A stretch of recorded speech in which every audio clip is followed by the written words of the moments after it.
Praise the Lord. प्रभु के नाम की स्तुति हो। आज हम पढ़ेंगे यशायाह 47वां अध्याय। हे बाबुल की कुमारी बेटी, उतर आ और धूलि पर बैठ।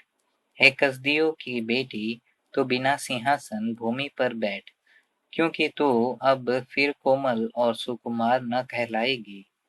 चक्की लेकर आटा पीस, अपना घूंघट हटा और घाघरा समेट ले, और उघारी टांगों से नदियों को पार कर।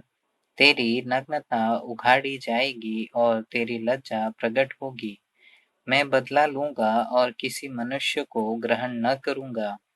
हमारा छुटकारा देने वाले का नाम सेनाओं का यहोवा और इस्राएल का पवित्र है कसदियों की बेटी, चुपचाप बैठी रह और अंधियारे में जा, क्योंकि तू अब राज्य की स्वामी न कहलाएगी। मैंने अपनी प्रजा से क्रोधित होकर अपने निज भाग को अपवित्र ठहराया और तेरे वंश में कर दिया। तूने उन पर कुछ दया न की। बूढ़ों पर तूने अपना अत्यंत भारी जुआ रख दिया। तूने कहा, मैं सदैव स्वामिन बनी रहूंगी। सो तूने अपने मन में इन बातों पर विचार न किया और यह भी न सोचा कि उनका क्या फल होगा। इसलिए सुन, तू जो राग रंग में उलझी हुई निडर बैठी रहती है और मन में कहती है कि मैं ही हूँ और मुझे कोई छोड़ कोई दूसरा नहीं। मैं विधवा की नाई न बैठूंगी और न मेरे लड़के वाले मिटेंगे। सुन, ये दोनों दुख अर्थात लड़कों का जाता रहना और विधवा हो जाना अचानक एक ही दिन तुझ पर आ पड़ेंगे। तेरे बहुत से टोनों और तेरे भारी भारी तंत्र मंत्रों के रहते भी ये तुझ पर अपने पूरे बल से आ पड़ेंगे। तूने अपनी दुष्टता पर भरोसा रखा। तूने कहा, मुझे कोई नहीं देखता।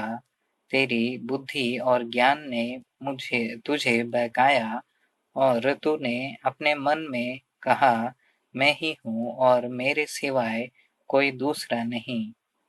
परंतु तेरी ऐसी दुर्गति होगी जिसका मंत्र तू नहीं जानती, और तुझ पर ऐसी विपत्ति पड़ेगी कि तू प्रायश्चित करके उसका निवारण न कर सकेगी। अचानक विनाश तुझ पर आ पड़ेगा, जिसका तुझे कुछ भी पता नहीं। अपने तंत्र मंत्र और बहुत से टोनहों को, जिनका तूने बाल्यावस्था ही से अभ्यास किया है, उपयोग में ला। संभव है तू उनसे लाभ उठाए उसके लाभ उठा सके या उनके बल से स्थिर रह सके। तो युक्ति करते करते थक गई है।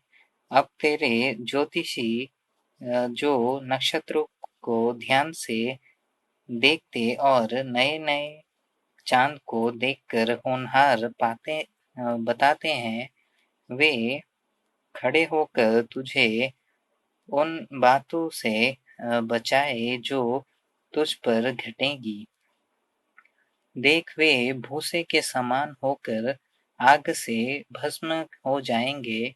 वे अपने प्राणों को ज्वाला से न बचा सकेंगे। वह आग तापने के लिए नहीं, न ऐसी होगी जिसके सामने कोई बैठ सके।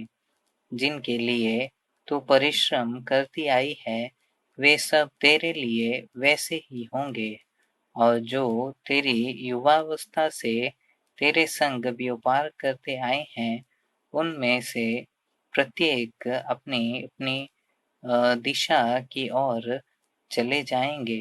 तेरा बचाने वाला कोई न रहेगा।